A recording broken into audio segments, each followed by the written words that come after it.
El día de hoy leeremos el cuento Sanatorio bajo la clepsidra, escrito por Bruno Schulz. Primera parte. El viaje fue largo. En esa línea de ferrocarril secundaria y casi olvidada por la que circulaba solo un tren a la semana, no habría más de 2 o 3 pasajeros. Jamás había visto vagones tan arcaicos, amplios como habitaciones sombrías repletas de rincones. Sus iguales hacía mucho tiempo que habían sido retirados de otros trayectos. Aquellos pasillos que zigzagueaban con ángulos diversos, aquellos compartimientos vacíos, laberínticos y fríos, daban una impresión casi aterradora de extraño abandono. Me trasladaba de vagón en vagón buscando un sitio más acogedor. El viento soplaba en todas partes, corrientes heladas se abrían camino en el interior y calaban el tren de principio a fin. Por aquí, por allá, había gente sentada en el suelo, al lado de sus atillos, sin atreverse a ocupar las banquetas. Además, esos asientos de plástico llenos de bustos tenían una vejez helada y pegajosa. No subía nadie en las desérticas estaciones. El tren reemprendía lentamente su ruta sin silbidos, sin jadeos, sonámbulo. Durante algún tiempo me acompañó un hombre con un desgarrado uniforme ferroviario, callado, sumiso en sus pensamientos. Apretaba un pañuelo contra su rostro hinchado y dolido. Más tarde, también él desapareció. Se apeó en alguna parada sin que yo lo advirtiera.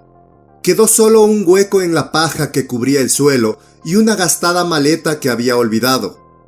Tropezando con la paja y los detritus, continué recorriendo los vagones con paso vacilante. Las puertas de los compartimientos, abiertas de par en par, oscilaban en la corriente. Ni un viajero.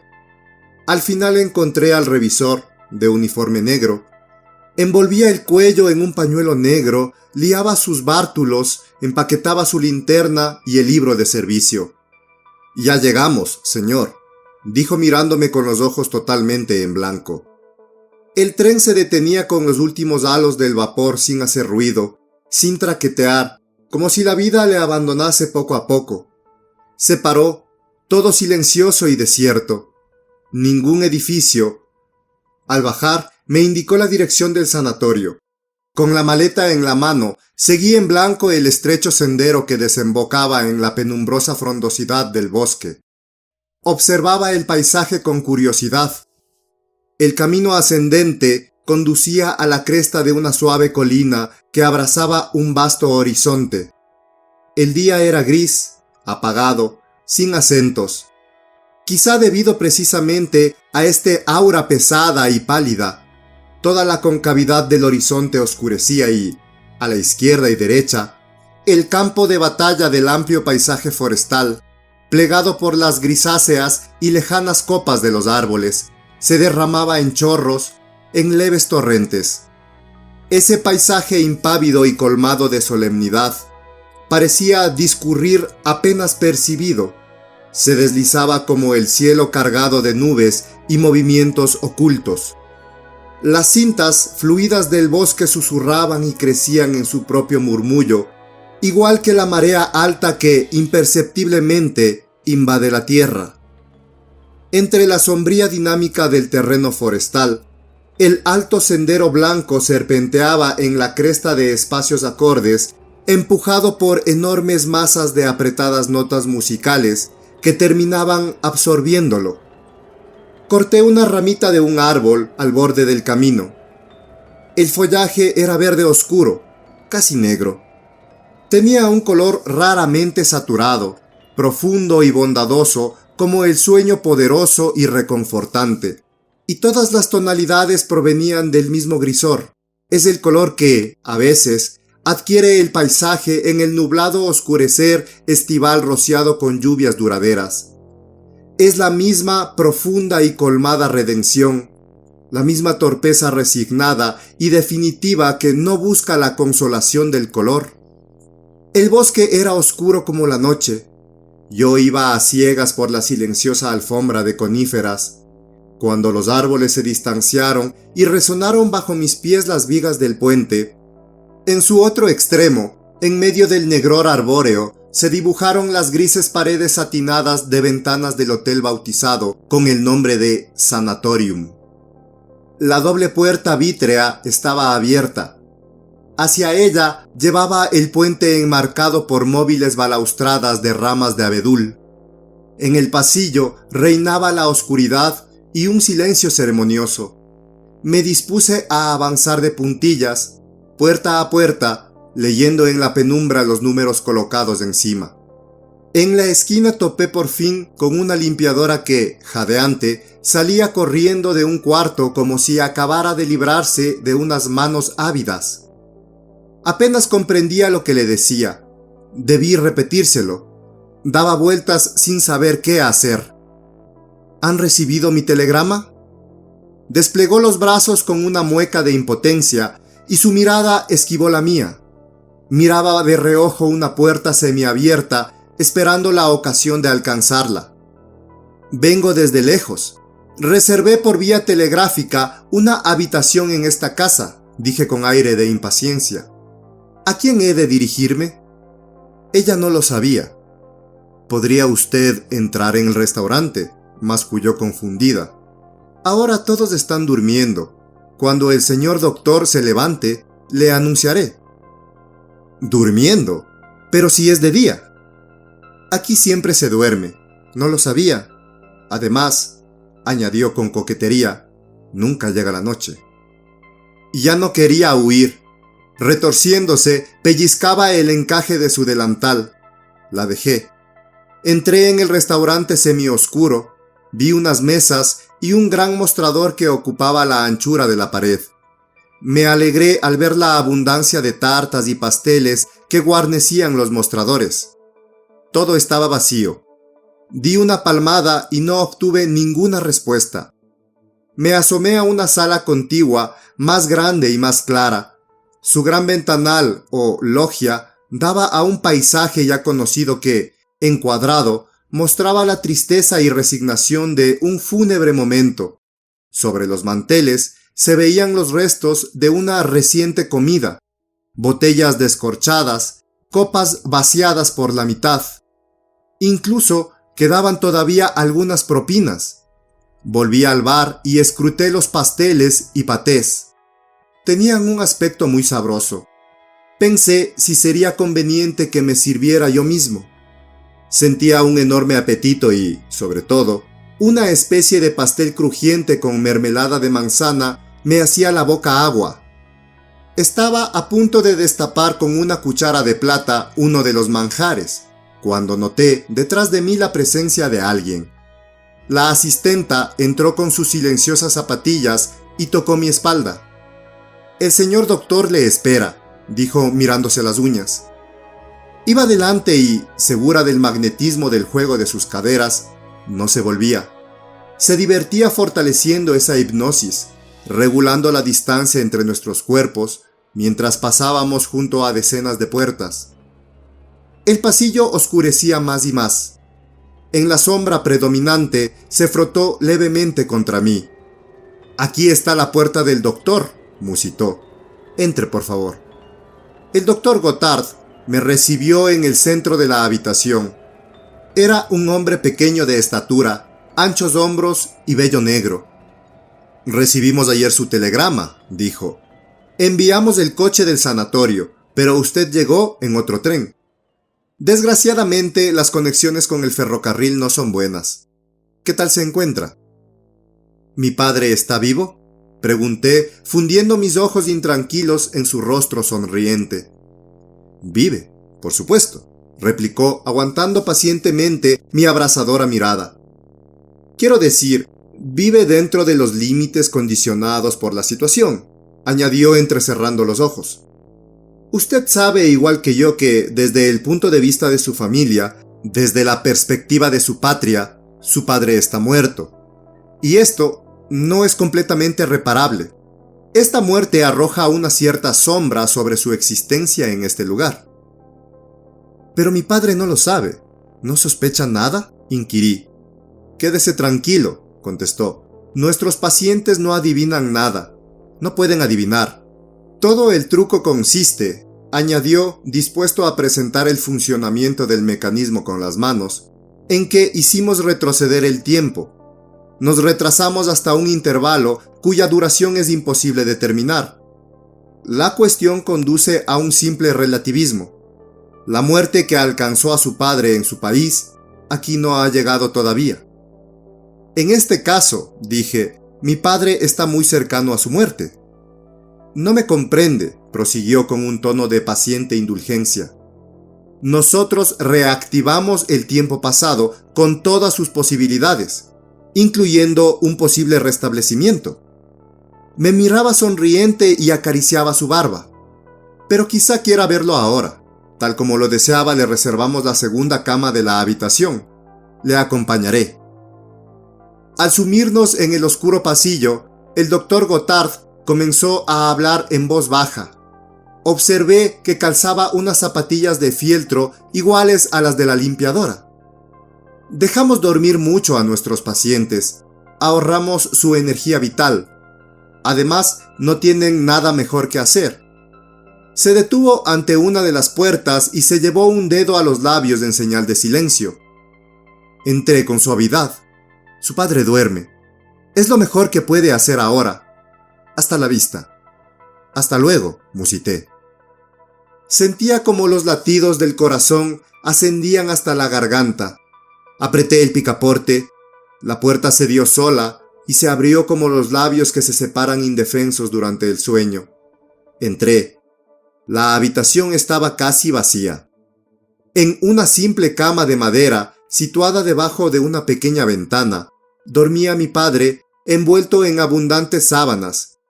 Su profunda respiración descargaba capas de ronquidos ocultas en los cráteres del sueño. El cuarto entero, desde el suelo hasta el techo, parecía mullido por el roncar. Conmovido, observaba la delgada y fatigada cara del padre en ese momento, abandonada totalmente a la tarea de roncar. La cara que, tras haber desocupado su cuerpo terrestre, confesaba en un límite lejano su existencia, enumerando solemnemente sus minutos.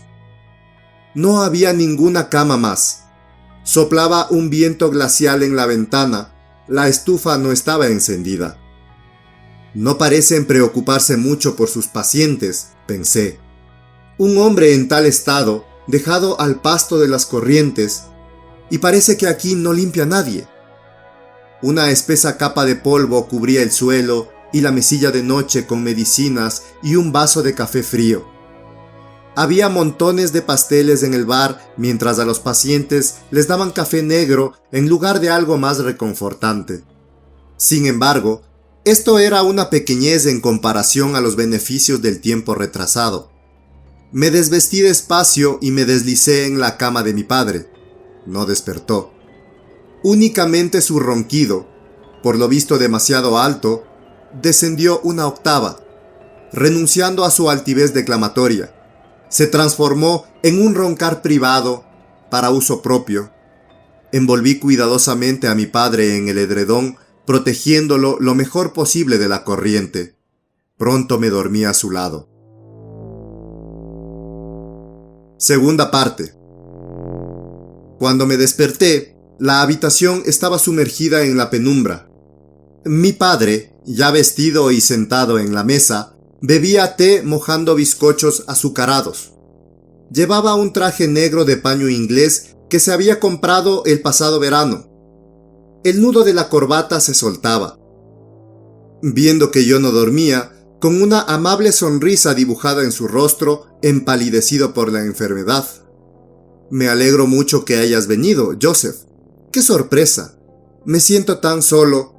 Por supuesto, en mi situación no debería quejarme. Pasé cosas peores y no quisiera hacer un facit de todo. Pero ¿qué importa? Imagínate, el primer día me sirvieron un magnífico solomillo de res con setas. Siento aún su fuego en el vientre. Y diarrea tras diarrea, no he podido con él.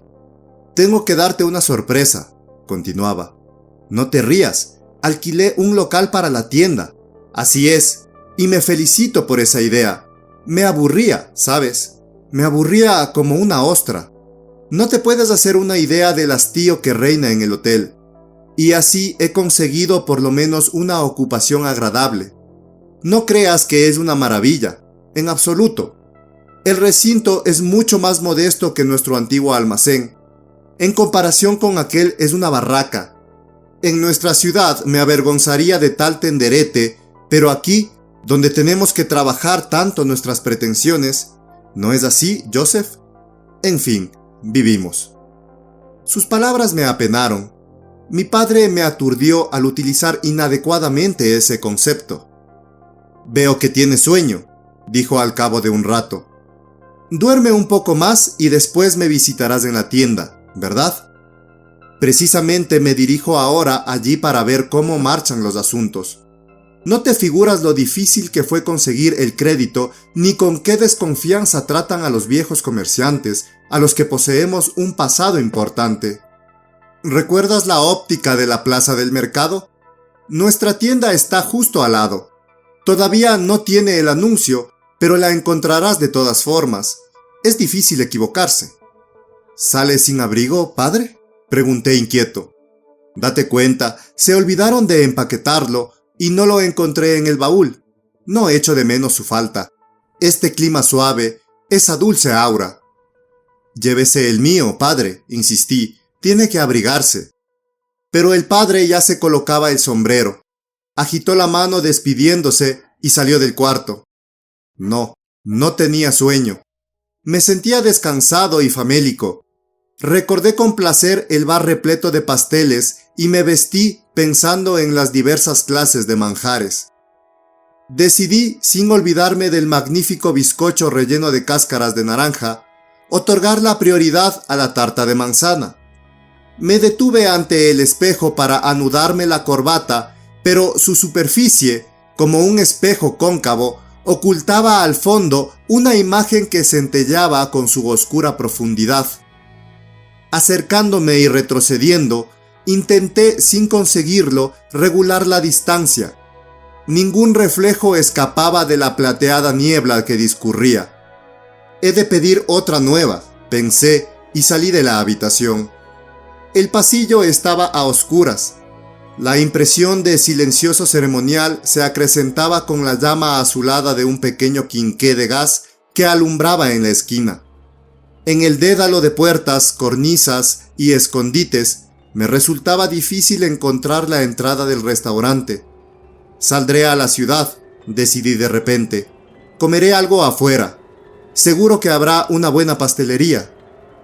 Al salir, me envolvió el aire pesado, húmedo y dulce de ese clima tan particular. El crónico grisor del ambiente penetraba con más tonalidades. Era como si el día fuese visto a través de un cendal de duelo. No podía saciar mis ojos con la aterciopelada y jugosa negrura de las zonas más oscuras, con la gama de grisores apagados de cenizas afelpadas que recorrían los parajes de tonos aturdidos y rotos por el silenciador del teclado. Era el nocturno del paisaje, el aire, abundante y arrugado, rodeó mi cara con su suave capa.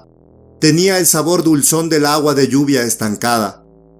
De nuevo vuelven en sí los susurros de los bosques negros, los acordes sórdidos, los espacios turbulentos y alejados de la escala de la credibilidad. Permanecí en el patio trasero del sanatorio. Observé los altos muros, rotos en forma de herradura de la oficina principal. Las ventanas se cerraban con rejas negras. Atravesé el portal de verjas de hierro. A su lado se hallaba una caseta para el perro de extraordinario tamaño. Me volvió a tragar, me abrazó el bosque negro y anduve a ciegas, con ojos cerrados, pisando el crujiente tapiz de agujas de pino. Cuando se hizo la luz, se bosquejaron entre los árboles los contornos de las casas. Di unos pasos hacia atrás y me hallé en una amplia plaza. Extraño y confuso parecido con la plaza mayor de nuestra ciudad natal. Cómo se asemejan, en realidad, todas las plazas del mundo, casi los mismos edificios y las mismas tiendas. Las aceras estaban vacías. El fúnebre y tardío semi-albor de una época indefinida neviscaba del cielo grisáceo. Leía con facilidad los rótulos de letreros y carteles y, no obstante, no me habría sorprendido si alguien me hubiese dicho que había llegado la noche. Solo algunas tiendas abrían. Otras, con las persianas semibajadas, cerraban sus puertas apresuradamente. El aire abundante y poderoso, el aire embriagador y opulento, absorbía en ocasiones una parte de la visión y borraba, como si fuese una esponja húmeda, las casas, una farola, el trozo de un letrero. A ratos resultaba difícil levantar los párpados adormecidos por la modorra. Me dispuse a buscar la tienda del óptico mencionada por mi padre. Hablaba de ella como algo muy conocido, como si yo estuviera al corriente de las relaciones locales. ¿Acaso no sabía que era la primera vez que estaba aquí? Sin duda, debía confundirse. Mas, ¿qué podía esperarse de un padre semirreal que vivía una existencia tan condicionada, relativa y limitada por tantas restricciones? Es imposible disimular la fuerza de voluntad que necesitaba para concederse una forma de vida. Era un deplorable sucedáneo del vivir dependiente de la indulgencia general, de ese consensus omnium de donde succionaba su savia. Se evidenciaba que solo gracias a la benevolencia solidaria, a ese cerrar de ojos ante las obvias y chocantes deficiencias de la situación, podía mantenerse en realidad la triste ilusión de su vida. La más inocente oposición hacía que tambalease, el más leve soplo le derrumbaba. Le aseguraba el sanatorio del Dr. Gothard esa cálida atmósfera de indulgencia tolerante que le protegía de los fríos vientos de la sobriedad y la crítica. Resultaba extraño que en ese estado de amenazado y cuestionado, el padre supiese afirmar su firme personalidad. Me alegré al ver el escaparate de la pastelería lleno de pasteles y tartas. Mi apetito se reanimó. Abrí la ventana de cristal que tenía el letrero helados y penetré en el oscuro local. Olía a café y vainilla. Surgió desde el fondo una señorita con la cara borrada por el ocaso que tomó nota. Por fin, después de tanto tiempo, podía hartarme de deliciosos buñuelos bañados en café. En la oscuridad, rodeado por los arabescos giratorios del amanecer, ingería pastel tras pastel, sintiendo cómo sombríos torbellinos se introducían bajo mis párpados y cómo, tácitamente, se apoderaba de mi interior, con pálidas pulsaciones, un cosquilleo de delicados tactos. Al final, solo el rectángulo de la ventana brillaba como una sombra gris en la oscuridad total. Golpeé en vano la mesa con mi cucharita. Nadie apareció para cobrar el importe de la consumición. Dejé una moneda de plata sobre la mesa y salí a la calle. En la librería de al lado había una luz encendida. Los dependientes ordenaban los libros.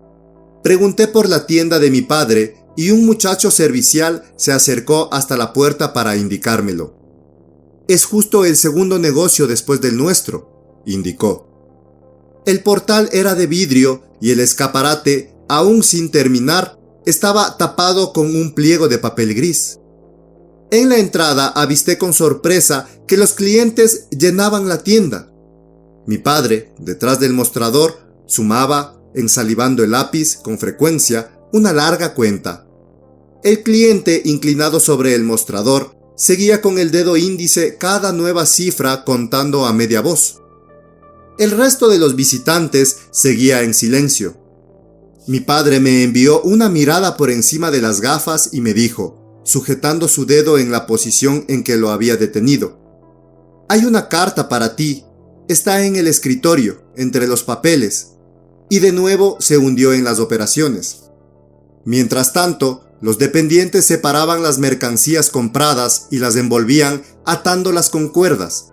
La mayoría de las estanterías estaban desocupadas, otras, solo en parte, tenían telas. «Padre, ¿por qué no se sienta?», Pregunté con cautela al situarme detrás del mostrador. Estando tan enfermo, no se cuida nada. Levantó la mano con ademán defensivo, como si quisiera alejar mis argumentos y no interrumpir sus cuentas. Parecía estar en mal estado. Estaba claro que solo una excitación artificial, una actividad febril, sostenía sus fuerzas que retrocedían en el instante de su hundimiento definitivo. Fui a ver en el escritorio, se diría más bien un paquete que una carta. Algunos días antes, había escrito a una librería sobre alguna obra pornográfica y ahora me era enviada aquí. Habían encontrado mi dirección, o más bien la de mi padre, quien, no obstante, acababa recientemente de abrir una tienda sin letrero ni anuncio. ¡Qué notable servicio de datos! ¡Qué organización digna de los mayores elogios! Y esta sorprendente rapidez. «Puedes leer con comodidad en la trastienda», dijo entonces mi padre, dirigiéndome una mirada descontenta. «Puedes observar que aquí no hay sitio». La trastienda estaba todavía vacía. Un poco de luz se filtraba por la puerta de vidrio. Colgaban en las paredes las capas de los empleados. Abrí la carta y me puse a leerla bajo la débil luz que venía de la tienda. Se me comunicaba que el libro pedido no se hallaba desafortunadamente en el almacén. Habían emprendido su búsqueda, pero sin prejuzgar el resultado. La firma se permitía enviarme, entre tanto, sin compromiso por mi parte, un cierto artículo que, pensaban, podía interesarme. Seguía la complicada descripción de un anteojo astronómico plegable, dotado de un gran poder de aumento y otras cualidades. Intrigado, saqué del embalaje ese instrumento hecho con una especie de tela negra embetunada, rígida y plegada en acordeón. Siempre tuve debilidad por los telescopios. Comencé a desplegar el aparato, replegándolo muchas veces sobre sí mismo. Vi desenvolverse bajo mi mano un enorme fuelle tensado por finas varillas que estiraba su capota vacía sobre toda la longitud de la habitación. El laberinto de oscuras celdillas, la larga serie de habitaciones oscuras que se encajaban entre sí. El conjunto evocaba un largo carruaje de tela lacada, una especie de accesorio teatral que intentaba imitar la masificación de lo real con su material de papel y arpillera. Pegaba mi ojo a la extremidad negra del anteojo y advertía al fondo, apenas distinguida, la fachada trasera del sanatorio. Lleno de curiosidad, me clavaba más tiempo en la cámara del aparato. Podía seguir ahora con el objetivo a la limpiadora que andaba, con una bandeja en la mano en la penumbra del color. Ella dio la vuelta y salió. ¿Me veía?, me preguntaba yo. Una invencible somnolencia recubría mis ojos con bruma. Estaba sentado en la habitación detrás del anteojo, exactamente igual que en un auto. Un ligero movimiento de la palanca y el aparato se estremecía como una mariposa de papel al batir sus alas. Sentía que se ponía en movimiento y que me arrastraba hacia la puerta. Como una gruesa oruga negra partía el anteojo hacia la sala esclarecida. Tronco articulado, gran cucaracha de papel que tenía 2 imitaciones de faros. Los compradores retrocedieron en desorden ante este dragón ciego. Los dependientes abrieron el portón que daba a la calle y yo me fui así, lentamente en este carruaje de papel, entre 2 filas de gente que seguían con una mirada indignada esa salida verdaderamente escandalosa. Tercera parte. Así se vive en esta ciudad, y así pasa el tiempo. La mayor parte del día se duerme y no solamente en la cama. No, en este punto no hay problemas. En cualquier día y a cualquier hora, uno está dispuesto a echarse una sabrosa cabezadita. Soñamos con la cabeza apoyada sobre una mesa del restaurante, en el simón o incluso de pie en el vestíbulo de una casa donde se entra de paso y se cede durante un instante a la irresistible necesidad del sueño. Al despertarnos, todavía torpes y mareados, reemprendemos la conversación interrumpida. Proseguimos el poroso camino, continuamos el complicado asunto que no tiene principio ni fin. Así se extravían por el camino, no se sabe cómo, espacios enteros de tiempo. Perdemos el control sobre la sucesión del día, terminamos por dejar de presionarlo y, sin pena, abandonamos el esqueleto de la cronología incesante que, antaño, debido al vicio y a la disciplina de cada día, acostumbrábamos a controlar estrictamente. Hace mucho que sacrificamos esa constante disposición a rendir cuentas del tiempo pasado. Esa escrupulosa manía de contabilizar hasta el último minuto las horas consumidas que eran el orgullo y la ambición de nuestra economía. Hace mucho tiempo que capitulamos de esas virtudes cardinales que no conocieron jamás vacilación ni error. Algunos ejemplos servirán para ilustrar este estado de cosas. A cualquier hora del día o de la noche, la coloración apenas visible del cielo marca la diferencia. Me despierto cerca de la balaustrada del puente que conduce al sanatorio. Es el crepúsculo. Debí, vencido por el sueño, vagabundear durante largo tiempo antes de alcanzar, mortalmente cansado, ese puentecillo. No puedo decir si en el recorrido me acompañó el doctor Gothard, quien, ahora, se encuentra delante de mí, terminando una larga deliberación con algunas conclusiones definitivas. Arrastrado por su propia elocuencia, me agarra del brazo y me lleva consigo. Le obedezco y, antes de cruzar los chirriantes tablones de la pasarela, me vuelvo a dormir. A través de los párpados entrecerrados, veo confusamente la persuasiva gesticulación del doctor, su sonrisa en el interior de la barba negra, y trato de comprender sin conseguirlo ese capítulo, ese paso lógico, ese triunfo final que corona la cumbre de su argumentación. No sé cuánto tiempo continuamos, codo a codo, sumidos en una conversación plagada de malentendidos, cuando repentinamente me despierto.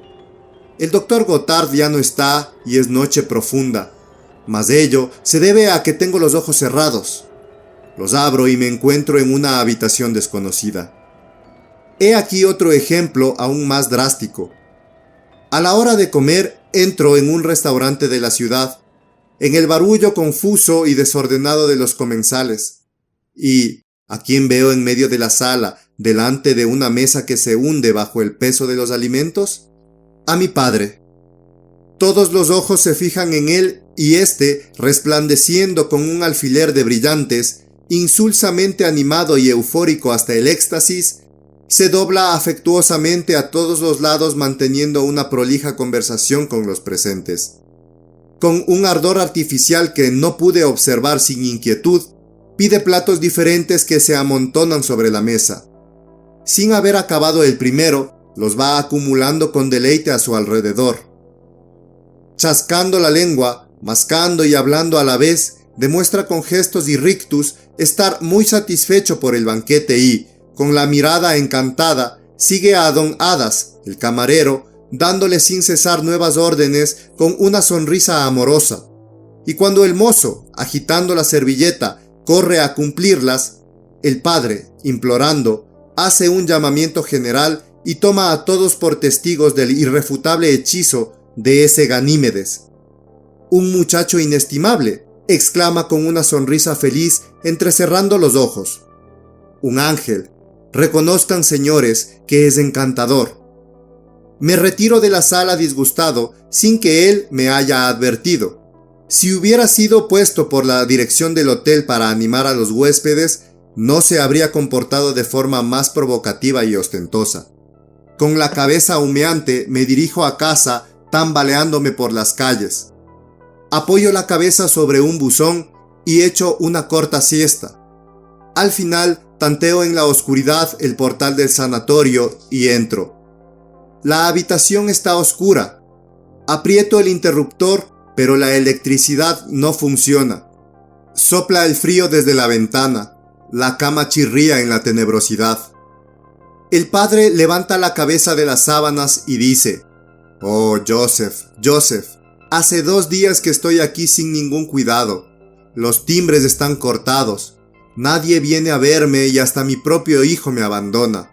A mí que estoy gravemente enfermo, para perseguir a las muchachas de la ciudad. Fíjate cómo me palpita el corazón». ¿Cómo conciliar las dos cosas? Está mi padre sentado en el restaurante, poseído por la insana afición de la glotonería, o bien descansa en su cuarto gravemente enfermo. Todos sabemos que ese elemento indisciplinado mantiene las riendas gracias a cuidados incesantes, una minuciosa preocupación y la detallada regulación y corrección de sus excesos. Desprovisto de esa tutela, tiende inmediatamente a cometer infracciones, salvajes aberraciones, bromas imprevisibles o deformaciones bufonescas. Con creciente claridad se dibuja la incongruencia de nuestros tiempos individuales. El tiempo de mi padre y el mío no coinciden. Dicho sea de paso, el reproche de la liviandad de costumbres que me hizo es una insinuación carente de fundamento. No me acerqué a ninguna muchacha. Apenas percibía la presencia del bello sexo local, comenzaba a oscilar borracho de sueño en sueño. La crónica ausencia del ocaso en las calles ni siquiera permitía diferenciar los rostros. Lo único que logré observar, como hombre joven mantengo un cierto interés en este campo, fue la particular manera de andar de estas señoritas. El andar obstinadamente recto que no cuenta con obstáculos, obediente a un ritmo anterior, a una ley que se desenvuelve al hilo de un trote rectilíneo lleno de precisión y gracia mesurada. Cada una lleva en sí una regla diferente e individual como un muelle tendido. Cuando caminan así, derechas, concentradas y serias, parece que solo les preocupa un desvelo. No perder nada de esta regla, no equivocarse, no alejarse de ella ni un milímetro.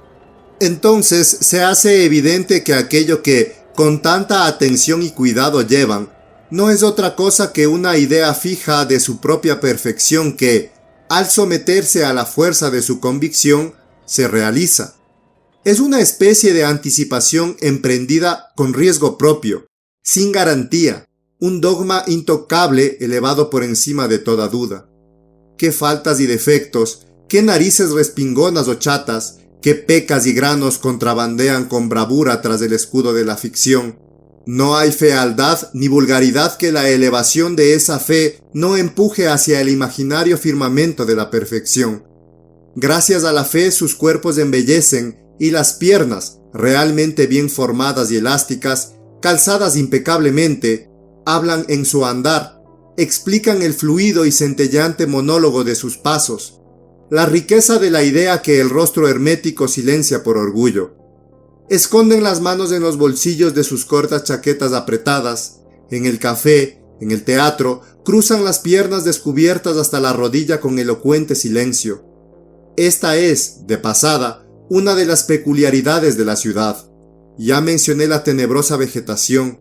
Vale la pena observar un cierto tipo de helecho negro, cuyos enormes haces adornan los jarrones de cada casa y cada local público. Es un símbolo de duelo, el escudo fúnebre de la ciudad. Cuarta parte. La atmósfera del sanatorio se hace día a día más insufrible. No podemos negar que simplemente caímos en una trampa. Desde mi llegada, cuando dibujaron ante mí algunas ilusiones de preocupación hospitalaria, a la dirección del hospital ni siquiera le ha importado ofrecernos muestras aparentes de cuidados. Estamos abandonados a nosotros mismos. Nadie se ocupa de nuestras necesidades. Sé desde hace tiempo que los cables eléctricos terminan justo encima de las puertas y que no conducen a ninguna parte. El servicio no aparece. Durante el día y la noche, los pasillos permanecen sumidos en la oscuridad y el silencio. Estoy profundamente convencido de que somos los únicos huéspedes del sanatorio y que las misteriosas y discretas muecas de la limpiadora al cerrar las puertas de las habitaciones son simples mistificaciones. A veces me gustaría abrir de par en par esas puertas y dejarlas así para desenmascarar la deshonesta intriga que nos envuelve. No obstante, no estoy completamente seguro de mis sospechas. Con frecuencia, muy entrada la noche, veo al doctor Gothard en el pasillo, apresurado, con bata blanca y una jeringa en la mano, precedido por la doncella. En estas circunstancias me resulta difícil detenerlo y ponerlo entre la espada y la pared con una pregunta definitiva. Si no fuese por el restaurante y la pastelería de la ciudad, uno se podría morir de hambre. Hasta el momento no he podido conseguir la otra cama, y ni hablar de sábanas limpias. Hay que reconocer que la relajación general de las costumbres no nos perdonó. Meterse en la cama con la ropa y los zapatos puestos fue siempre para mí, como para cualquier hombre civilizado, algo impensable. Sin embargo, regreso ahora tarde a casa borracho de somnolencia. En la habitación reina la penumbra y un soplo de frío infla los visillos de la ventana. Alocado, me tiro en la cama y anido entre los edredones. Duermo así durante irregulares espacios de tiempo, días o semanas, viajando a través de los desérticos paisajes del sueño, siempre de camino, surcando las empinadas rutas de la respiración, deslizándome unas veces suave y elásticamente desde leves crestas y otras trepando penosamente la pared perpendicular del roncar. Al alcanzar la cumbre, abarco los vastos horizontes de ese rocoso y sordo páramo onírico. A alguna hora, en un punto desconocido, en una curva cerrada del ronquido, me despierto semiconsciente y siento a mis pies el cuerpo de mi padre. Allí duerme, ovillado y pequeño como un gatito. Me vuelvo a dormir con la boca abierta y todo el panorama del paisaje montañoso resbala a mi lado en olas majestuosas. En la tienda, mi padre desarrolla una animada actividad. Lleva transacciones y moviliza su oratoria para convencer a los clientes. Sus mejillas se sonrojan y los ojos brillan. En el sanatorio yace en la cama, gravemente enfermo, igual que las últimas semanas en casa. Es difícil disimular que el proceso se acerca con paso largo hacia el final fatal. Con una voz débil me dice: «Deberías pasar más a menudo por la tienda, Joseph. Los dependientes nos roban. Tú ves que ya no puedo con la tarea. Aquí estoy desde hace semanas, clavado a la cama, mientras la tienda decae abandonada a su destino. ¿No hubo alguna carta de casa?» Comienzo a deplorar toda la aventura. No se puede decir que hayamos tenido una idea feliz al enviar a mi padre aquí, seducidos por una ruidosa publicidad. El tiempo retrasado. Suena bien, pero ¿qué es en realidad? Se recibe aquí el tiempo honesto y válido, el tiempo reciente, oloroso a novedad y pintura. Al contrario, está desgastado, ha sido usado por la gente y este tiempo agujereado transparenta como un tamiz. No es de extrañar que sea, de algún modo, un tiempo vomitado. Entendámonos bien, un tiempo de segunda mano, por Dios. Y además, toda esa manipulación inconveniente del tiempo, esos complots perversos, esa manera de sorprender su mecanismo por la espalda, el arriesgado manoseo de sus delicados misterios. En ocasiones, apetece golpear la mesa y gritar a plena garganta: «¡Basta! Las manos fuera del tiempo. El tiempo es intocable, prohibido tocarlo. ¿No tenéis suficiente con el espacio? El espacio es para el hombre. En el espacio podéis oscilar hasta hartaros, dar volteretas, saltar de estrella en estrella. Pero por el amor de Dios, no toquéis el tiempo». De otro lado, ¿acaso se puede exigir de mí que rompa el acuerdo con el Dr. Gothard? Por muy mísera que sea la existencia del padre, al fin y al cabo puedo verlo, estoy con él, le hablo. En realidad, debo estarle infinitamente agradecido. Alguna vez quise hablarle abiertamente, pero el Dr. Gothard es inaccesible. Acaba de irse a la sala del restaurante, me informa la limpiadora. Me encamino hacia allí y la muchacha me alcanza para decirme que estaba equivocada, que el doctor se encuentra en el quirófano. Me dirijo al primer piso pensando qué tipo de operaciones se efectuarían. Entro en el vestíbulo y, obviamente, me hacen esperar. El Dr. Gothard saldrá en un instante. Precisamente acaba de finalizar la intervención y está lavándose las manos. Casi lo veo. Pequeño, da largos pasos recorriendo las salas del hospital. ¿Y qué sucede? El Dr. Gothard ni siquiera había estado allí. Desde hacía años no realizaba ninguna operación. El Dr. Gothard dormía en su habitación.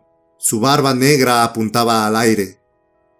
El cuarto se llena de ronquidos parecidos a ovillos de nubes que crecen, se amontonan y transportan sobre su cúpula al Dr. Gothard junto a su cama, más y más alto, en una gran resurrección patética que asciende sobre el oleaje de sábanas hinchadas.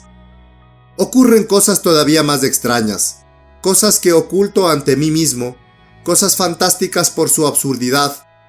Cuántas veces salgo de la habitación me parece que alguien se aleja apresuradamente de la puerta y tuerce por un pasillo lateral, o bien alguien va delante de mí sin darse la vuelta.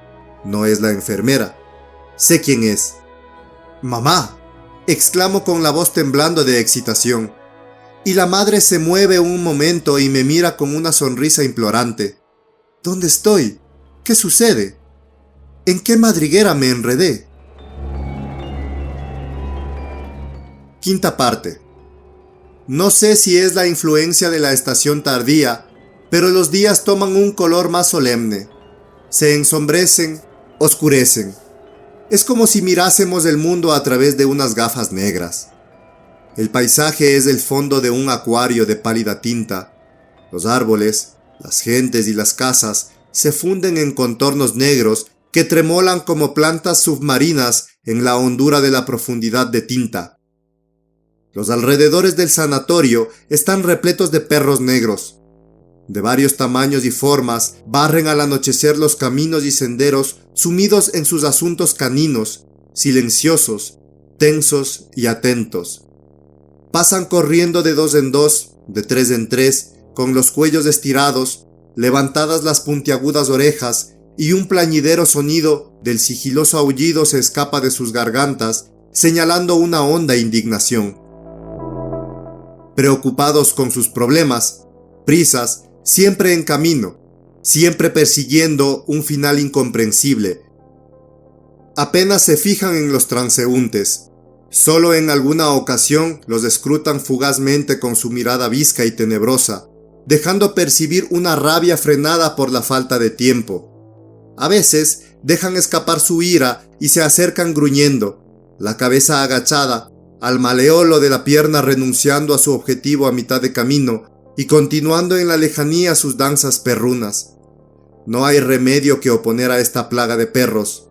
Pero ¿por qué diantres la dirección del sanatorio tiene, atado a una cadena, un enorme pastor alemán, una bestia aterradora, un hombre lobo de ferocidad satánica?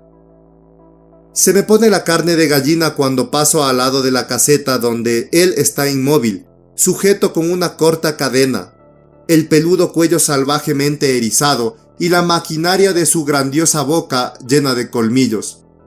Jamás ladra y tan solo, al ver a un hombre, su rostro arisco se vuelve todavía más terrible.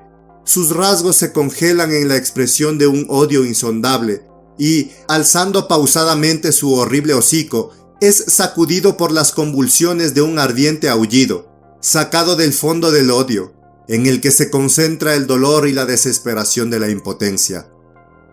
Mi padre pasa indiferente cerca de esta bestia feroz cuando salimos juntos del sanatorio. En cuanto a mí, cada vez me estremece más esa viva manifestación de odio impotente.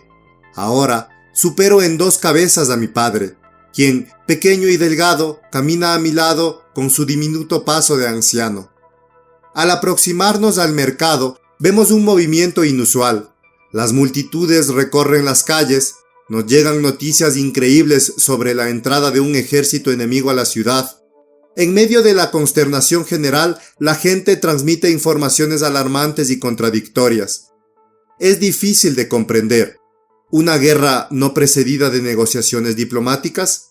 ¿Una guerra interrumpiendo una paz bondadosa y no enturbiada por ningún conflicto? ¿Guerra? ¿Contra quién? ¿Por qué? Nos dicen que la invasión del ejército enemigo alentó a un grupo de descontentos de la ciudad, que atestaron la calle con armas en la mano, aterrorizando a los pacíficos habitantes. De hecho, observamos cómo un grupo de hombres, con negros trajes civiles y blancos cinturones cruzados en el pecho, avanzaban en silencio inclinando sus carabinas. La multitud se abría a su paso, se apretujaba en las aceras, mientras ellos seguían su desfile enviando debajo de sus sombreros de copa miradas irónicas, sombrías, en las que aparecía un sentimiento de superioridad, el destello de una maliciosa alegría, y guiños de ojos sobreentendidos, como si retuvieran una carcajada que iba a desenmascarar toda esa mistificación. Algunos son reconocidos por el gentío, mas las alegres exclamaciones expiran ante la amenaza de los cañones reclinados. Pasan a nuestro lado sin meterse con nadie. Las calles se vuelven a llenar de una muchedumbre inquieta, atemorizada y taciturna. Un murmullo confuso cruza la ciudad. Parece que se oyen en la lejanía los zumbidos de la artillería, el retumbar de los arcones. «Tengo que llegar hasta la tienda», dice mi padre, pálido pero decidido. «No hace falta que me acompañes», añade. «No harías más que estorbarme. Es mejor que regreses al sanatorio». La voz de la cobardía me aconseja obedecer. Observo cómo el padre penetra en la compacta pared humana y lo pierdo de vista. Me escurro por las callejuelas laterales hacia la parte alta de la ciudad. Me doy cuenta de que lograré evitar el centro bloqueado por la masa humana. Allí, en aquella porción urbana, la multitud es menos numerosa y termina desapareciendo. Avanzo tranquilamente por los paseos vacíos del parque municipal. Las farolas brillaban con una luz leve y azulada como fúnebres asfódelos. Alrededor de cada una bailaba un enjambre de abejorros, pesados como balas de fusil, que volaban en diagonal con un aleteo oblicuo. Algunos, los que caían a tierra, se arrastraban desmañadamente en la arena, encorvados y con los caparazones abultados, intentando esconder las delicadas membranas de sus alas. En los céspedes y las alamedas paseaban transeúntes sumergidos en despreocupadas conversaciones. Los últimos árboles se asoman sobre los patios de las casas que se sitúan abajo, apoyadas contra el muro del parque. Anduve a lo largo de esta muralla que me llegaba al pecho por un lado, pero que, desde el otro, descendía hasta el nivel del patio en escarpas que tenían la altura de un piso. En un lugar, una rampa de tierra lo atravesaba y se reunía con la muralla. Franqueo sin dificultad una barrera y, cruzando un estrecho dique que pasa entre las paredes aprisionadas, me encuentro en la calle. Mis cálculos, asentados en una maravillosa intuición espacial, resultaron exactos. Me hallaba casi enfrente del sanatorio, cuya oficina blanqueaba indecisa en el negro marco de la floresta. Entro como de costumbre por la puerta de atrás.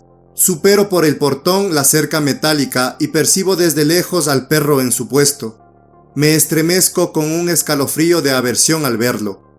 Quiero evitarlo lo más rápidamente posible para no escuchar un gemido de odio desgarrado en el fondo de su corazón, cuando, atemorizado, sin que mis ojos lo crean, veo cómo se aleja saltando de su nicho y cómo, resuelto, recorre el patio con un ladrido sordo que parece salir del fondo de un túnel. Petrificado por el miedo, retrocedo hacia el rincón opuesto más alejado y, buscando instintivamente un refugio, me escondo en un pequeño cenador consciente de la vanidad de mis esfuerzos. La bestia peluda se aproxima brincando y ya su morro aparece en la entrada del cenador atrapándome en la trampa. Más muerto que vivo, observo que ha desplegado la cadena que arrastraba tras de sí por el patio y que la pérgola está fuera del alcance de sus colmillos. Maltratado y aplastado por el terror, apenas experimento un escaso alivio. Tambaleándome, a punto de desmayarme, levanto la mirada. Nunca lo había visto tan de cerca y es ahora cuando las escamas caen de mis ojos. Qué grande es el poder de sugestión y del miedo. Qué ceguera. Es un hombre encadenado a quien, en una aproximación metafísica simplista, he tomado por un perro. Indudablemente, era un perro bajo forma humana. La naturaleza canina es un factor interno que puede revestir exteriormente un cuerpo animal o humano. Aquel que estaba delante de mí en el vano del cenador con la bocaza abierta, mostrando todos los dientes con un terrible gruñido, era un hombre de mediana edad, moreno. El rostro amarillento, huesudo, los ojos negros, maliciosos y desagradables. Juzgando su traje negro y la barba bien recortada, podría ser tomado por un intelectual, un sabio. Podría ser el hermano mayor del Dr. Gothard. Mas esa primera apariencia engañaba. Sus enormes manos manchadas con pegamento, dos surcos brutales y cínicos alrededor de la nariz perdiéndose en la barba, unas vulgares arrugas horizontales en su baja frente, disiparon rápidamente la primera impresión. Era más bien un encuadernador, un gritón, un orador de mítines, un activista violento atormentado por pasiones explosivas. Precisamente allí, en los abismos de la pasión, en el erizamiento convulso de sus fibras, en la furia enloquecida, ladrando rabiosamente contra la punta del bastón, se convertía en un perro 100%.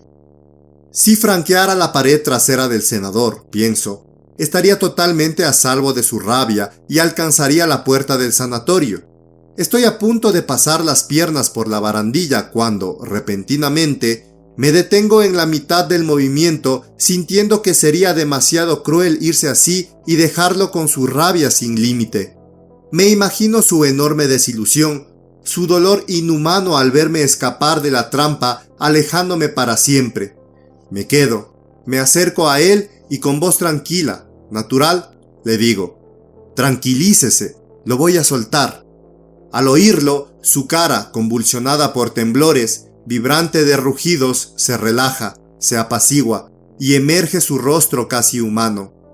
Me aproximo sin temor y le abro el collar. Ahora caminamos codo a codo. El encuadernador lleva un buen traje negro, pero está descalzo. Intento establecer una conversación, mas de sus labios solo sale un balbuceo incomprensible. En sus ojos negros y expresivos leo un ataque entusiasta de afecto y simpatía que me colma de temor. A veces tropieza en una piedra o en un terrón de tierra, y entonces, bajo el efecto de la conmoción, su cara se rompe, se descompone, el miedo acechante se prepara para saltar y, detrás, una explosión de cólera espera el momento para rehacer un nido de víboras. Entonces le largo una ruda advertencia de camarada. Incluso le golpeo en la espalda. Observo cómo se dibuja en su cara una semisonrisa sorprendida, sospechosa e incrédula. Oh, cuánto me pesa esa terrible amistad. Me horroriza su simpatía singular. Cómo deshacerme de ese hombre que camina a mi lado, que pega su mirada a la mía con toda la pasión de su alma canina. No obstante, no sabría revelar mi impaciencia. Saco la cartera y me dirijo a él con voz decidida. Supongo que necesita dinero. Con mucho gusto se lo puedo prestar. Pero después de escucharme, su cara adquiere una expresión de terrible ferocidad y rápidamente guardo mi cartera. Durante largo rato no logra tranquilizarse ni controlar sus rictos deformados por los temblores de sus gemidos. No lo aguanto más. Todo menos eso. Los sucesos se complicaron demasiado, se enredaron sin solución. La luminaria de un incendio se eleva sobre la ciudad. Mi padre allí, en medio de la revolución, en la tienda que arde en llamas, el doctor Gotard inalcanzable y, además, la inexplicable aparición incógnita de mi madre con una misión secreta. Son los eslabones de una grandiosa e incomprensible intriga que se cierne alrededor de mi persona. Huir de aquí, sacudirse esta horrible compañía, librarse de ese encuadernador que apesta a perro y no me quita el ojo de encima. Nos hallamos delante de la puerta del sanatorio. Pase a mi cuarto, le digo con gesto amable. Los ademanes civilizados le fascinan. Adormecen su salvajismo. Dejo que pase primero y consigo que se siente en una silla. Voy al restaurante a buscar un poco de ginebra, anuncio. Al oírlo se levanta atemorizado con intención de acompañarme. Logro calmarle utilizando una suave firmeza. Usted se quedará aquí sentado y esperará tranquilamente.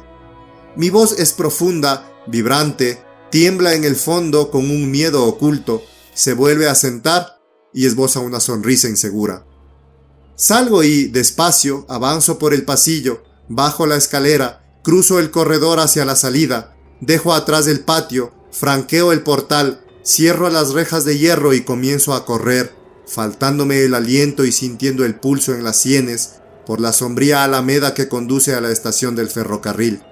En la cabeza se me acumulan imágenes, más temibles unas que otras. La inquietud del monstruo, su temor, su desolación, cuando se dé cuenta que ha sido engañado. La renovación de su furor, la reincidencia de su rabia explotando con una furia irrefrenable. El regreso de mi padre al sanatorio, quien llama a la puerta y se encuentra cara a cara con la bestia feroz. Qué suerte que mi padre ya no viva de verdad, que prácticamente no le afecte, pienso con alivio. Veo delante de mí una negra hilera de vagones de tren preparados para la salida. Monto en uno de ellos y el tren, como si hubiera estado esperándome, se pone en marcha suavemente, sin silbar. Se desliza una vez más por la ventana el enorme plato del horizonte colmado de oscuros bosques bisbiceantes en medio de los cuales blanquean los muros del sanatorio. Desde aquel momento ruedo, siempre viajando, y de algún modo me afinco en el ferrocarril donde se me tolera cuando vagabundeo por los vagones. Los coches, amplios como habitaciones, están llenos de basura y paja. Corrientes de aire los atraviesan de principio a fin en días grises e incoloros. Mi traje ha quedado hecho trizas. Me regalaron un uniforme gastado de ferroviario. Tengo la cara envuelta en un trapo sucio a causa de un pómulo hinchado. Dormito sentado sobre la paja y cuando tengo hambre me coloco en el pasillo ante los compartimientos de primera y canto. Me echan monedas pequeñas en el gorro de revisor, el gorro negro de ferroviario que tiene la visera suelta. Sanatorio bajo la clepsidra. Bruno Schulz, 1937.